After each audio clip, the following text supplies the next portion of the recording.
नमस्कार, मी किशोर राठोड. पहिल्यांदा याच्या अगोदर मी समजा 2-4 वर्ष 5-6 वर्ष जॉब केला आहे कंपनीमध्ये, वेगळ्या कंपनीमध्ये. पण पहिल्यापासून कुकिंगची आवड असल्यामुळे आता हा आपला नाश्ता सेंटरचा बिझनेस आपण चालू करतो. सगळ्यांच्या आशीर्वादाने चांगलं चालू एवढीच इच्छा व्यक्त करतो, दुसरं काही नाही. एवढं चांगलं नाव कसं काय तुम्हाला? चांगलं शिजवा, सगळे मित्र चांगले आहे, मित्रामधूनच नाव सुचतं.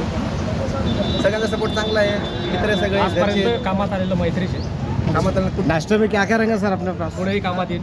त्याच्यामुळे नाश्त्यासाठी काय काय उपलब्ध राहील? त्याच्यामध्ये आपल्याला सकाळी चहा, पोहे, समोसा राईस, मसाला राईस, नंतर पुरी भाजी, मिसळ पाव करायचं सगळं 12पर्यंत. नंतर आपले स्पेशल वडापाव, चीज वडापाव हे राहील. ठिकाण आपलं सावरकर चौक, समर्थनगर, छत्रपती संभाजीनगर. तुम्ही बोला सर, काय सांगाल सर, कशी वाटली तुम्हाला? काय संकल्पना सुचली व्यवसायामध्ये? नावाची व्यवसायाची नाश्ता सेंटर. नाश्ता सेंटर म्हणजे एक स्वतःचा एक आपला एक काहीतरी बिझनेस असावा. जॉब केलेच याच्या अगोदर, पण एक स्वतःचा बिझनेस असणं, स्टॅबिलिटी असावा. आणि हे एक सुरुवात आहे फक्त, अजूनही याच्यापेक्षा मोठे होते राहील.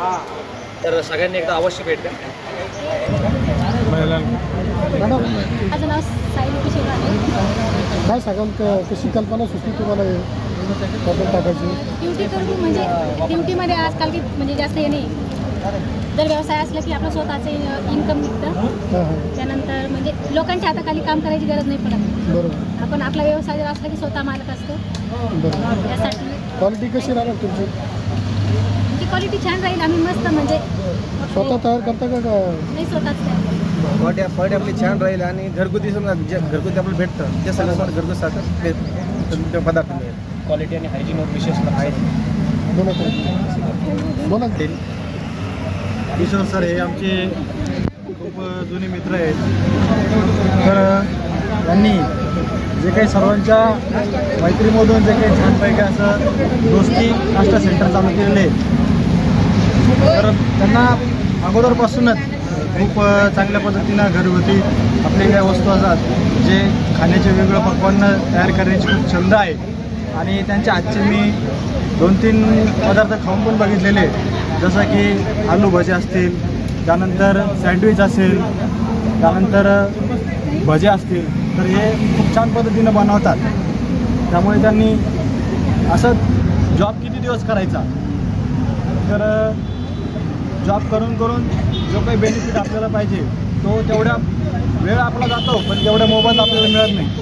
आणि इथं आपण आपल्या पद्धतीनं वेळ देऊ शकतो. जेवढी आपण मेहनत करणार, जेवढी आपण मार्केटमध्ये क्वालिटी देणार, आपल्या चांगल्या प्रतीचं जेव्हा खायला मिळणार सर्वांना, तर नक्कीच खूप दुरून दुरून आमचे मित्र असो, त्यानंतर जसं जसं माहिती होत जाईल आपली चव, त्या पद्धतीनं सर्वजण या ठिकाणी येतील आणि सगळ्यांचा चांगला प्रतिसाद मिळेल अशी मी त्यांना शुभेच्छा देतो. आपल्याकडे राहील 2-4-5 दिवसात आपल्याकडे पार्सल आणि तुम्हाला जेवढे सगळे पदार्थ आपण टाकलेले हे सगळ्यांना तुम्हाला इथं अवेलेबल. टायमिंग आपल्या दिवसभर चालणार, सकाळी 7 ते संध्याकाळी 7 वाजेपर्यंत.